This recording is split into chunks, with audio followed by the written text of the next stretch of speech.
이어서 발해와 후삼국을 살펴보겠습니다. 발해는 예부에서 법률, 형법 관련 업무, 죄인 심판, 형률 관리, 천민 관리 이런 것을 관장했습니다. 예부라고 하는 거. 다른 지역을 보게 되면 예부는 명칭상 이거는 이제 의전이라든가 재례, 예식 같은 거를 이제 관장할 것 같이 보이는데 발해에서는 이제 예부에서 형법 관련된 것, 법률, 형법 관련, 형벌 관련된 업무, 죄인 심판, 형률 이런 거를 관장했었다. 중정대 이런 감찰 기구도 두었다. 이게 이제 발해에 있어서의 관제의 특성이라고 할 수 있겠습니다. 그리고 이제 후고구려, 태봉 이게는 이제 의형대. 이거 이제 형부 역할을 한 기구를 의형대라고 그랬는데 이것도 조금 그 명칭이 특이합니다. 발해에 있어서는 예부에서 후고구려, 태봉의 경우에 있어서는 의형대가 형부 역할을 기능을 담당했었다. 요거 한번 지도 한번 보겠습니다. 한번. 이 지도를 보게 되면 이제 여기 발해하고 신라가 이렇게 있잖아요. 요 발해하고 신라 이렇게 해서 이제 통일 신라하고 이제 발해하고 이렇게 해서 관계를 맺은 요 시대를 이제 남북국 시대라고 이렇게 부릅니다.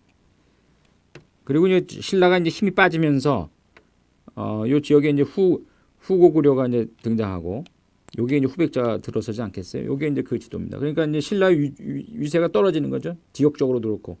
신라는 이제 금성을 중심으로 이제 공산 요 지역이 이제 신라의 영토고 후백제는 이제 완산주, 금성, 무진주를 지역으로 해서 이렇게 이제 후백자가 등장합니다. 그리고 이제 고구려는 이제 철원 지방을 중심으로 해서 이렇게 해서 등장을 하죠. 견훤은 이제 900년에 후백제를 건국하고 후고구려는 이제 궁예가 이제 건국하는데 901년입니다. 이렇게 해서 이제 서로 대치를 하다가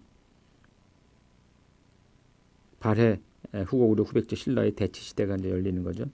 이러다가 이제 후고구려, 후백제, 고려에 의해서 통일되는 신라도 마찬가지고 그런 시기를 이제 맞이하게 되는 거죠. 요 한번 요거는 이제 발해에 있어서의 요 관제입니다. 한번 볼까요? 정당성이 있고 선조성이 있고 중대성이라고 이렇게 있습니다. 그리고 정당성 내에 이제 충인의 지의 신이라고 하는 요 6개의 부서가 있는 거죠. 여기에서 이제 예부가 이제 형부가 되는 거죠. 충부는 이부 역할, 인부는 호부, 의부는 예부, 지부는 병부, 신부는 공부 역할을 한다. 공부 기능을 한다는 중정대가 있었고 어사대 나중에 후에 문적원, 비서성, 그리고 주자감이라고 하는 것이 있었다. 그러니까 발해는 굉장히 관제를 잘 운영했던 그 나라로 알려지고 있지 않습니까? 나름대로 잘 조직된 그런 관제가 있었다 하는 얘기입니다. 여기 보시면 이제 발해는 중앙에 삼성 6부, 1대, 7시, 1원, 1감, 1국을 두었다 하는 거죠. 삼성은 정당성, 선조성 아까 설명드린 중대성 가운데 집행을 담당 정당성 밑에 예부에서 이런 그 형벌 관련 형법 관련된 거 이런 걸 관장을 했다. 관원으로는 장관에 해당되는 경 1인과 차관인 소경 1인, 낭중 1인, 원해랑 약간명을 두었다. 또한 중정대라고 하는 걸 뒀다는 중정대. 여기에서는 이제 형법, 전장, 제도와 문물 아울러 이루는 말을 전장이라고 하는 전장에 관한 일과 관리들의 비리를 감찰하는 기구를 두었다. 중정대가 하는 역할입니다. 중정대. 이는 고려시대에 두었던 어사대의 전신이라고 할 수 있다. 예부하고 중정대를 우리가 주시해 볼 필요가 있습니다. 발해의 경우에 관제 중에서. 후고구려는 994년에 중앙관제를 정했는데 최고 관부로서 광평성을 설치했다. 후고구려. 그 수장으로서 광친하를 두었다는 거죠. 그 밑에 여러 관직을 두었는데 당시 형부의 기능을 담당했던 것이 바로 의형대입니다. 의형대. 나중에 이제 형부 또는 형조 이렇게 되는 것인데 후고구려에서는 의형대라고 하는 거. 이거는 태봉이 당시 독자적인 관직 체계를 갖추었음을 보여주는 예라고 할 수 있겠습니다. 태봉의 관직 체계는 후에 태조 왕건이 고려를 건국하면서 여기에 많이 이제 영향을 미치게 됩니다. 그러나 태봉과 달리 견훤 이상 후백제는 이런 독자적인 정치 체계를 갖추지 못했어요. 그냥 신라 관부관직 이런 걸 이제 답습했다는 거죠. 특별한 게 없었다. 지금부터는 이제 종교가 교범 생활에 삼국시대 교범 생활에 어떤 영향을 미쳤는가에 대해서 살펴보기로 하겠습니다. 불교하고 유교는 이 삼국시대 이제 중국으로부터 또는 인도로부터 이제 전래가 되죠. 근데 들어와서부터 우리 백성들 실생활에 굉장히 아주 깊은 영향력을 미칩니다. 생활 규범으로서 자리 잡게 된다고 할 수 있겠습니다. 불교는 이제 왕실을 비롯해서 일반 백성들까지 고루 그 영향을 미쳐서 신앙의 형태로 일상생활 속에서 스며들게 되는 거죠. 그리고 유교 역시 이제 왕을 정점으로 한 지배층의 통치 철학을 제공을 합니다. 그렇게 함으로써 삼강오륜이 무엇이냐, 삼강오륜이라고 하는 걸 구현하자. 그리고 신분제를 바탕으로 한 충효 사상 이런 것을 이제 배양하게 되는 거죠. 그리고 이제 하급 계층에 대한 통치 정책 이러한 예교적 사회를 유지하기 위해서 필요했고 또 체제 유지를 위해서 질서를 잡는 이런데 이러한 그 불교와 유교가 나름대로 영향력을 미쳤다 하는 겁니다. 불교는 기원전 5세기경 이제 불교의 유래입니다. 인도의 고타마 붓다 석가모니가 이 세상이 고통과 번뇌를 벗어나 부처가 됨을 궁극으로 해서 내가 부처가 되는 거죠. 그래서 죽어서 극락세계로 가는 것을 이상으로 해서 창시한 종교입니다. 그래서 이제 부처의 가르침을 이제 법이라고 부르는 거죠. 법. 불교를 불법이라고도 하고 부처가 되는 길이란 뜻에서 부도라고 이제 부르기도 합니다. 불교의 내용은 석가모니가 35세에 보리수 아래에서 달마를 깨침으로써 불타가 된 뒤 깨친 사람이라는 의미가 불타입니다. 80세에 입적할 때까지 기간 동안 여러 곳을 돌아다니면서 여러 가지 사람들을 교화할 목적으로 말한 교설을 얘기한다. 불교의 내용은 그 내용과 일치합니다.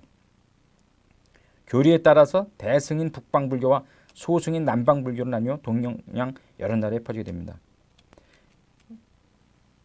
여러 사람에게 전달하는 거냐 아니면 자기가 스스로 해탈되는 거냐 그 목적을 이제 어디에 두냐에 따라서 대승불교, 소승불교 뭐 이렇게 나눠지기도 합니다. 이렇게 해서 오랫동안 아시아를 중심으로 전파되었는데 과연 불교라고 하는 것이 뭐냐라고 하는 그 모두를 아우르는 정의를 내리기가 쉽지 않았던 거죠. 그래서 여기에 대한 고민이 있었는데 불교는 일반적으로 개조로서의 부처, 가르침으로서의 법, 그리고 이를 따르는 공동체인 승의 삼보, 소위 얘기하는 불법승의 삼보로 이제 대변된다는 것이고 불교의 수행의 궁극적인 목표 내지 일차적인 목표는 깨달음에 도달하는 것인데 깨달음에 도달하는 것은 이제 열반에 도달했다 이렇게 얘기합니다. 곧 불성을 깨쳤다 이렇게 얘기를 합니다. 우리나라 한국에 불교가 전래된 것은 이제 서기 4세기 5세기경 삼국시대에 동진 시대, 남북조 시대의 중국을 거쳐 들어온 것으로 알려지고 있습니다. 불교가 이제 한국에 전래된 것은 이제 고구려로부터 이제 오는 거죠. 고구려. 그런데 이제 불교에 이제 씨앗이 뿌려져서 불교가 중흥된 것은 이제 신라라고 보면 될 것 같습니다. 신라 시대 때 아주 불교가 공인이 됐을 뿐만 아니라 융성한 발전을 가져오게 됩니다. 불교는 이제 한국 민족과 더불어 자라온 중요한 종교 사상의 하나다라고 하는 것이고 불교의 수용 배경으로서는 종래의 원시 종교로서는 초부족적으로 확대된 사회를 이끌어갈 수 없었기 때문에 불교라고 하는 이런 어떤 그 깊은 신앙 요구하는 이런 것이 아마 필요하지 않았냐. 가벼운 것보다는 깊은 신앙 있는 거. 이게 이제 불교 아닌가 싶습니다. 우리나라에 처음 불교가 전래된 시기는 고구려를 비롯해 삼국의 중앙집권 국가 체제가 정비될 무렵이다 하는 거죠. 삼국에서 중앙집권 국가 체제가 정비될 무렵. 이때 이제 그 통치하기 위한 하나의 수단으로서도 필요했고, 그렇죠? 국가 질서를 유지하기 위한 그런 차원에서 필요성이 있었던 것 같습니다. 그러니까 왕권이 강화돼서 왕권으로 이 권력이 집중되는 그런 것이 필요한 시기. 이게 이제 중앙집권 국가 선의 배경이 되는 것인데, 삼국에서 이러한 그 시기가 언제였느냐? 중기 무렵이라고 볼 수 있는 것이죠. 그래서 고구려의 경우에 있어서는 이제 소수리망 2년에 소수리망 때 뭐 여러 가지 일이 많이 발생됩니다. 율령정치를 이제 체제를 도입하는 것도 소수리망. 그리고 불교가 이제 소개된 것도 소수리망. 전진의 전진의 승순도가 불상과 불경을 가져옵니다. 그리고는 314년에는 아도, 승아도가 들어오게 됩니다. 그래서 소수리망은 초문사와 이불란사를 창건해 각각 순도와 아도를 머무르게 하였는데 이것이 우리나라 불교의 시작이라고 할 수가 있겠습니다. 고구려 불교의 특징은 이제 삼론종의 발달을 꼽을 수 있습니다. 삼론종.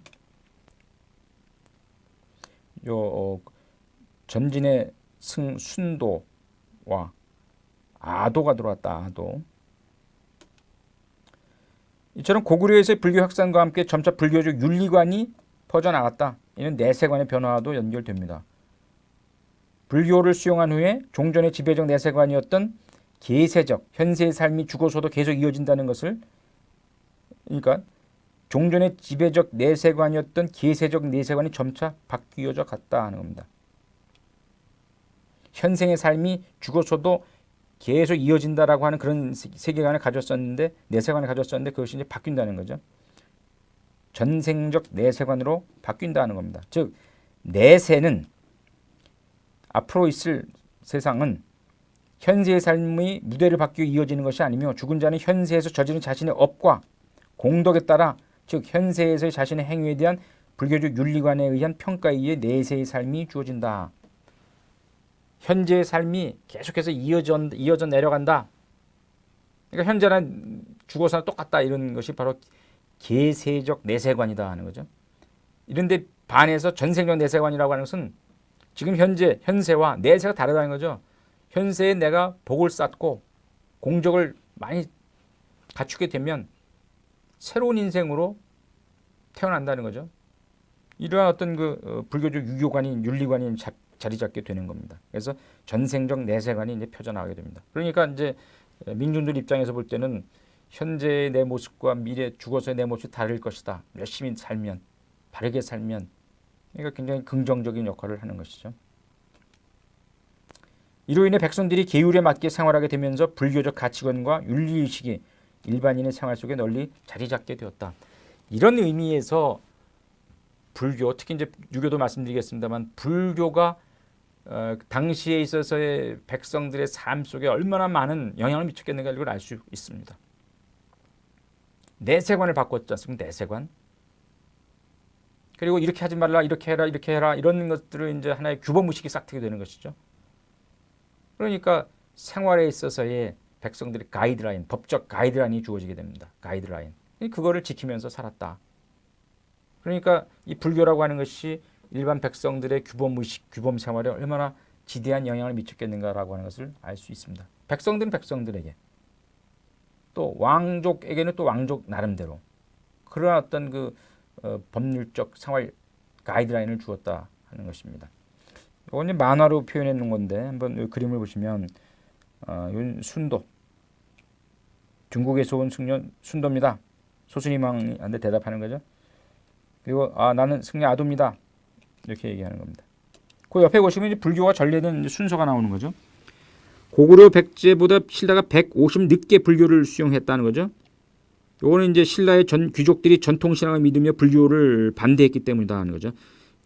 귀족들이 믿었던 전통 신앙이 있었습니다. 신라에는.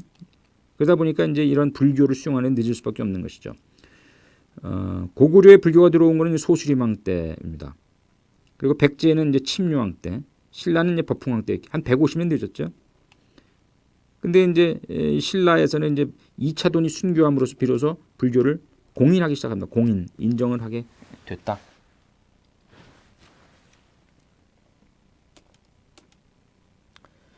백제 불교를 볼까요? 백제 불교는 침류왕, 15대 왕입니다. 제위는 384년 1년 정도인데, 그때 이제 인도 승려 마라난타가 동진에서 백제로 들어옴으로 최초로 전래된다. 침류왕 때 마라난타가 이제 백제로 들어옴으로써 백제 불교가 이제 시작이 되는 거죠. 그리고 이제 처음 불교를 공인하게 된 겁니다. 최초로 아불란사를 이제 지었다고 합니다. 이거는 이제 마라난타가 머물렀다고 봅니다. 율종이 발달했고 6세기 중엽에는 일본에 불교를 전파하기도 했다. 백제 불교가 일본에도 전파를 시킵니다. 신라의 경우, 신라의 불교가 처음 전래된 것은 신라 율지왕 24년이고 법흥왕 때 불교를 처음 시행했다, 공인했다는 거죠. 그리고 2차 돈의 순교 후에 공인이 돼서 통치 사상의 기반으로 자리 잡게 됩니다. 신라 시대에 있어서 이 불교는 통치 사상의 기반으로 여겨졌다는, 통치 사상의 기반적 역할을 했다, 이렇게 보시면 됩니다. 신라는 불교의 영향으로 불교식 왕명을 사용하게 되었습니다. 교단도 조직되었고 원광법사 같은 이는 이제 세속오계라고 하는 것을 만듭니다. 세속오계를 인간 세계 속에서 지켜야 될 5개 규범이다 하는 거죠. 그래서 사회적인 규범 역할을 하게 됩니다. 화랑도의 경우에는 이제 세속오계 뭐 이런 얘기 하지 않습니까? 화랑도. 한번 그 세속오계 내용 한번 볼까요? 원광법사는 세속오계라고 하는 요거를 이제 만들어서 이제 널리 퍼뜨립니다. 여기 사회적 규범의 역할을 하게 되는 거죠. 요 세속오계는 이제 화랑오계라고 부릅니다. 화랑오계. 화랑도들이 지켜야 될 오계 한번 볼까요? 사군이충, 사치니요, 교의신, 임전무태, 살생유태. 이게 이제 5가지 계율입니다. 사군이충은 뭐냐? 임금을 섬김에 있어서는 충성으로서 하자. 충성. 사치니요, 어버이를 섬김에 있어서는 효로서 하자. 충효입니다. 효. 교의신, 벗을 사귐에 있어서는 신의로서 한다. 신의. 임전무태, 전쟁에 임해서는 물러서지 말자. 살생유택, 살아있는 것을 죽일 때는 가려서 해라 하는 얘기입니다. 이게 이제 화랑들이 여기저기 떠돌고 수련을 할 때에 이 세속오계에 따라서 하도록 가르침을 받지 않습니까? 사군이충, 사치니요, 교의신, 임전무퇴, 살생유퇴, 이런 5가지 계율을 생활 속에서 습득하면서 수양을 쌓습니다. 굉장히 중요한 역할을 했던 것으로 보여집니다. 요거 이제 청도 운문사에 있는 원광법사가 이제 화랑, 귀산, 취향에게 이제 세속오계를 전달합니다. 니들이 가서 이것을 전파하도록 해라라고 해서 요게 이제 그 세속오계를 받는 그런 장면을 이제 조각해 놓은 거죠.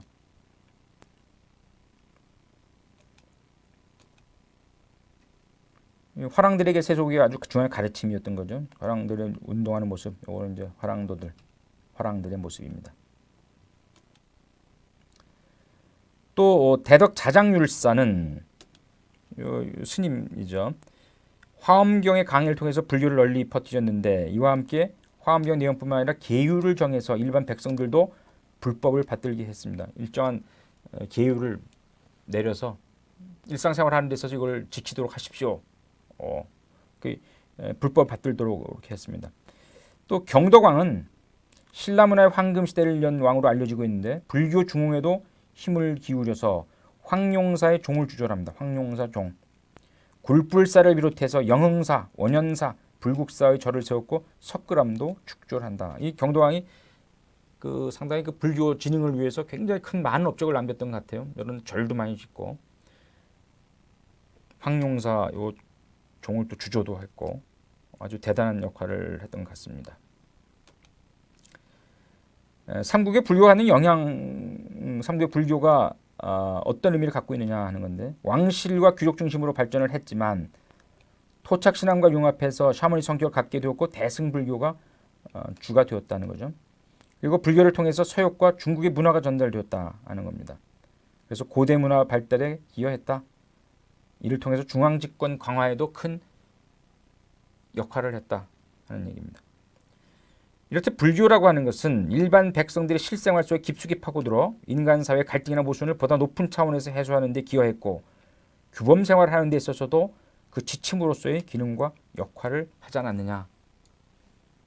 이 삼국시대의 경우에 있어서 이 불교라고 하는 것은 굉장히 중요한 이런 지금 말씀드린 갈등 간의 분쟁을 해소하는 그런 하나의 중심적 역할을 했다 하는 것이고 규범 생활을 하게 함으로써 인간이 인간다워질 수 있는 어떤 그런 가이드라인을 제시했다는 점에서 삼국시대 불교 역할이 지대하다 이렇게 볼 수 있겠습니다. 이거 당시 이제 사찰 절하고 이제 부처의 모습 같습니다. 요거는 이제 우리 한국에 전래된 유교의 가르침을 제가 이제 먼저 써놓은 겁니다. 반드시 소송이 없도록 하라. 필야, 사무, 송야 논어에 나오는 것인데 소송이라고 하는 것이 좋지 않은 것이다. 뭐 당시에 유교가 지향하는 바는 무송 사회 아닌가, 소송이 없는 사회. 그걸 이상으로 여겼었어요. 그러니까 반드시 소송이 없도록 하라 이런 가르침 주는 겁니다. 소송을 끝까지 밀어붙이면 이 흉하게 된다. 꼴이 말이 아니게 된다. 이런 얘기겠죠. 그래서 이건 역경에 나오는 것인데 소송을 끝까지 밀어붙이면 꼴이 말이 아니게 된다. 흉하게 된다. 하는 얘기입니다. 유학사상 전례를 예를 들겠습니다. 유학사상 전례는 한자의 전례와 더불어 우리나라에 이제 들어오게 됩니다. 유가의 시조임의 대표적 학자로 꼽히는 공자가 이제 시조라고 할 수 있죠. 당시 노나라에서 태어났고 이름은 구, 자는 중입니다. 공자는 최초의 민간 사상가다 이렇게 알려지고 있습니다. 주대의 관학으로부터 학문을 해방하고 처음으로 사학을 창시해서 중국 사상사의 기초를 이루었다는 것이고 오랫동안 중국의 지배 사상이 되었다는 겁니다. 이 중국에 있어서 유교 사상이라고 하는 굉장히 그 근원적인 사상 아니겠어요? 이 사상의 창시자가 공자였다 하는 거죠. 공자, 유교 사상, 유가.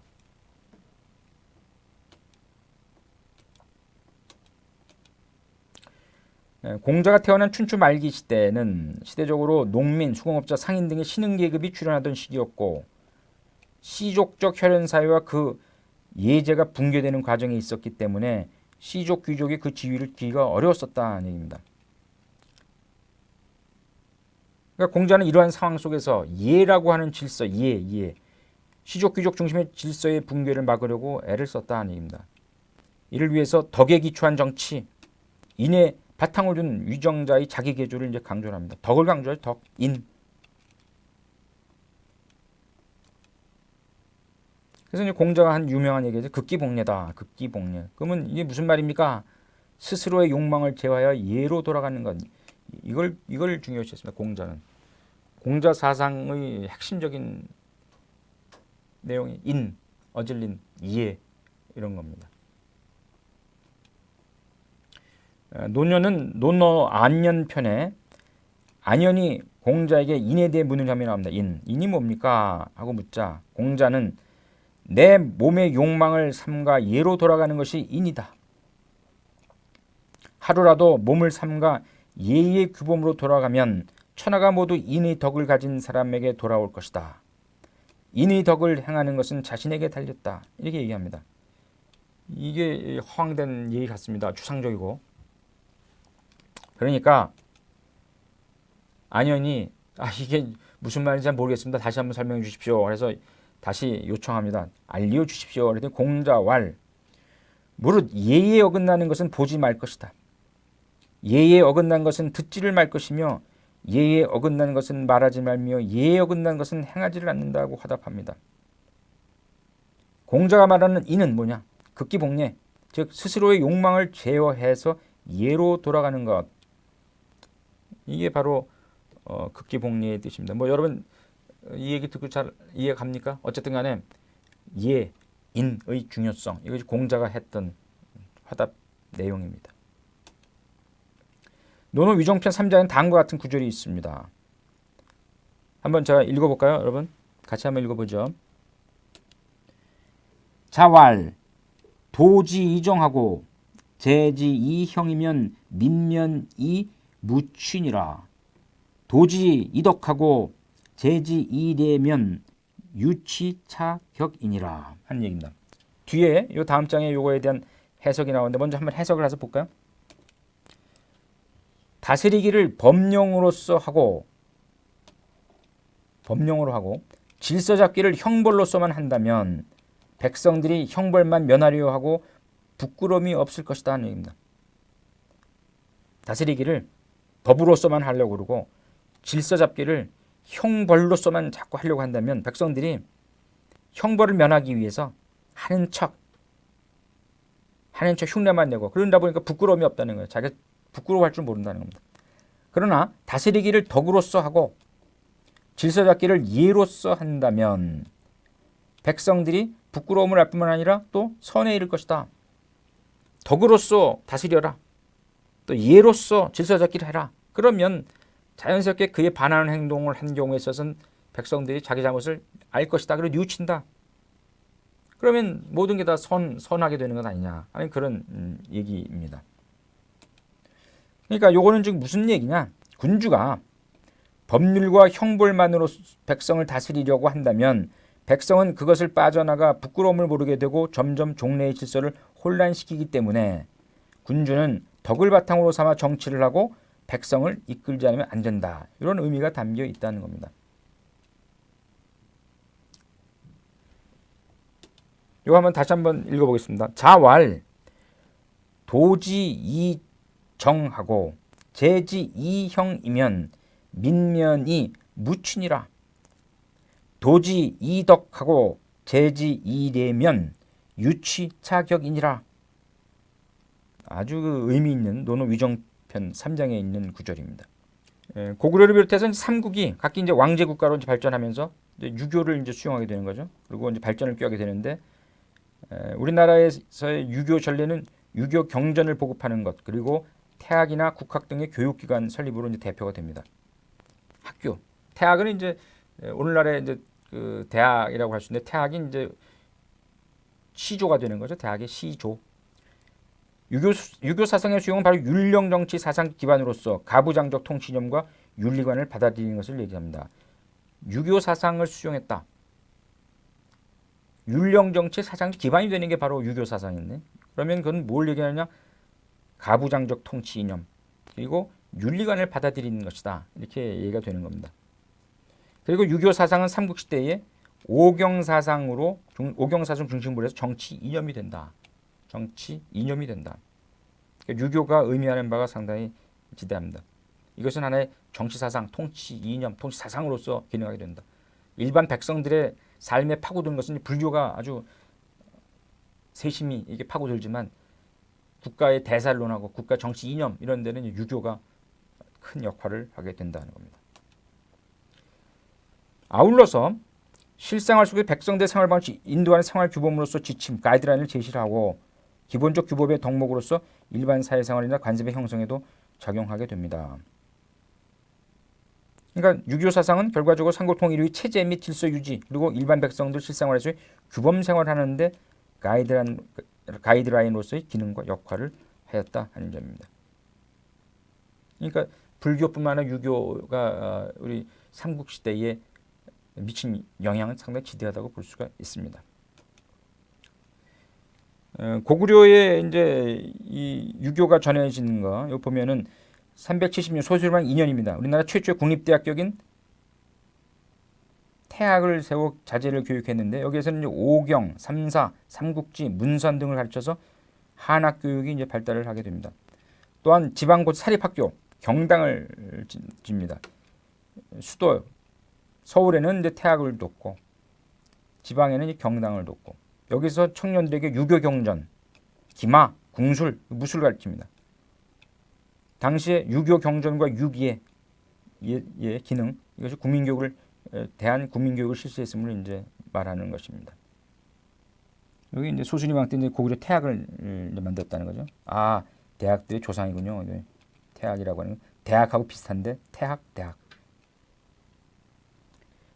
백제의 경우는 근초광 때의 아직기 그리고 근수광 때의 박사 왕인이 일본으로 논어와 천자문을 전수했다는 그런 사실이 있지 않습니까? 그 사실로 봐서 그 이전에 아마 유교 경전을 서로 연구하고 하는 기관이 있었고 그리고 유학 사상이 널리 보급되어 있지 않았겠느냐 그런 추측을 가능케 합니다.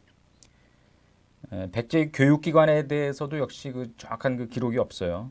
그러나 오경 박사라든가 의박사, 역박사 등이 있었던 것으로 보아 한학의 수준은 매우 높지 않았겠느냐 그렇게 짐작을 해봅니다. 신라 시대에는 치국의 이념으로서 유교 사상을 기초로 삼았다라고 하는 것이고 또한 귀족사의 질서를 유지하는 사회 도덕으로서 유교를 중시하였다는 겁니다. 삼국통일 이전에 유교 교육을 담당하는 학교가 정비되지는 않았으나 교육적 기능을 지닌 화랑도가 도덕적 교육에 큰 구실을 담당하였다 하는 겁니다. 이거는 이제 여러분 뭐 잘 아시는 건 원광법사가 이제 세조국에 내리고 또 임신서기석이라는 임신서기석에도 또 기록이 또 돼 있고 이런 걸 통해서 알 수 있습니다. 그래서 무엇보다 당시 국가가 앞장서서 유교 도덕을 널리 국민에게 권장했던 것과 관계가 있다. 그리고 진용한 순수비 가운데 황초룡비와 마운용비의 충신정성해 나라를 위해 절개를 다하는 인물을 표창하겠다고 선언한 거, 이는 이제 이러한 유교 도덕 이런 것들이 다 고양돼 있는 것이 아니냐 하는 그런 의미입니다. 삼국 통일기에 들어오면서부터 유교는 이제 정치 이념으로서 도덕 정치 이념으로서의 역할을 담당하는데 이 같은 이념을 교육하기 위한 기관이 바로 국학입니다. 국학. 국학 관련된 내용 한번 요 텍스트 한번 보십시오. 본래 국학은 통일 직전인 651년에 그의 설치를 위한 준비에 착수해서 여기 대사를 뒀다. 사무적인 대사를 뒀으나 682년에 예부 소속으로 정식 설치되어 경 한 명을 두었다. 이건 이제 설립과 관련된 얘기 같습니다. 3과로 나눠 세 과로 나누어서 박사와 조교의 지도하에 유교 경전을 교육하였는데 교과 내용은 5경으로 되어 있었고 논어, 효경을 필수로 하였다. 여기 입학한 학생 주로 육두품이었다는 거죠. 육두품. 나이는 15세, 30세까지. 수학년은 9년이었다. 728년에는 당이 국학에 신라 귀족자들 입학을 요청해서 그 허락을 받기도 했습니다. 그리고 독서 3품과고 중요한 독서 3품과. 국학생들이 졸업할 때 학력을 시험해서 3등급으로 매겨서 이제 관직에 나갈 수 있도록 하는 제도를 뒀다. 원성왕 4년입니다. 여기 이제 만화를 표시했습니다만 이제 독서 능력에 따라서 학생들이 3등급으로 나눠서 관리로 선발해라. 독서 3품과 뭐 어떤 독서 능력이냐 보면 효경, 논어, 얘기 이런 거 읽고서 시험 봐라. 그 시험 등수에 따라 가지고 3품 나눠 가지고 관리로 임명하겠다. 이런 얘기 같습니다.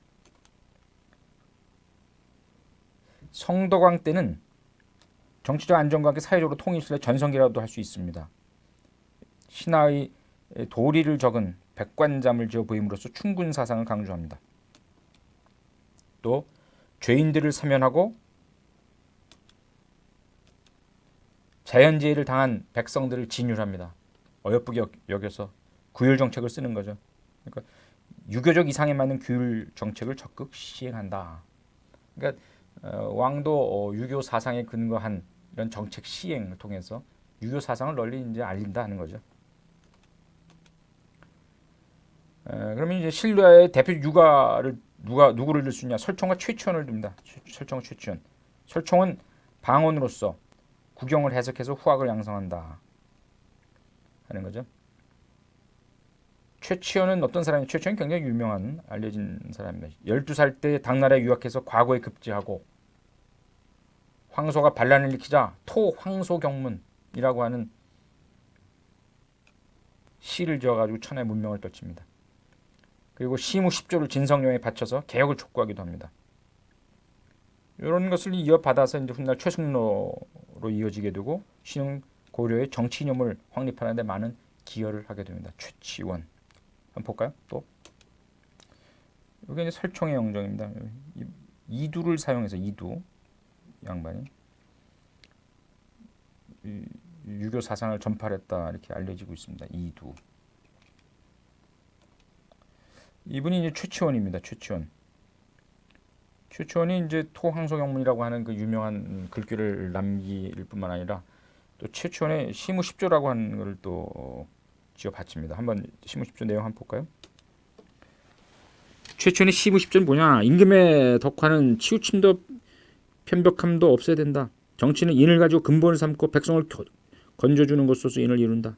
신하를 알아보기는 어진 임금밖에 없다. 쭉 보면은 풍속을 순화시키는 제일 먼저 할 일은 권농이다. 농사 힘쓰도록 해라. 예나 지금이나 사치란 다 몸을 망치는 법이다.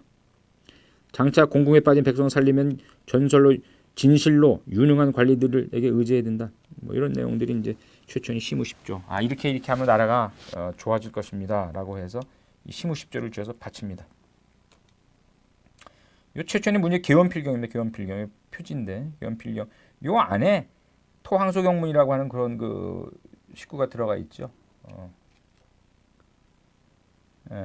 유교 사상의 확산은 결과적으로 삼국통일의 체제 및 질서 유지 그리고 일반 백성들이 실생활 규범 생활을 하는데 그 지침으로서의 기능과 역할을 하였다. 유교 사상이 확산됨으로써 삼국통일 이후에서 체제 및 질서 유지하는 데 도움이 됐고 백성들의 이 규범 생활, 실생활에서 규범 생활을 하는데 많이 도움이 됐다. 불교뿐만 아니라 유교도 이렇게 삼국시대의 삶을 이어가는 이 백성들에 있어서 규범의식을 고양하는 데 중요한 역할을 했다 하는 얘기입니다.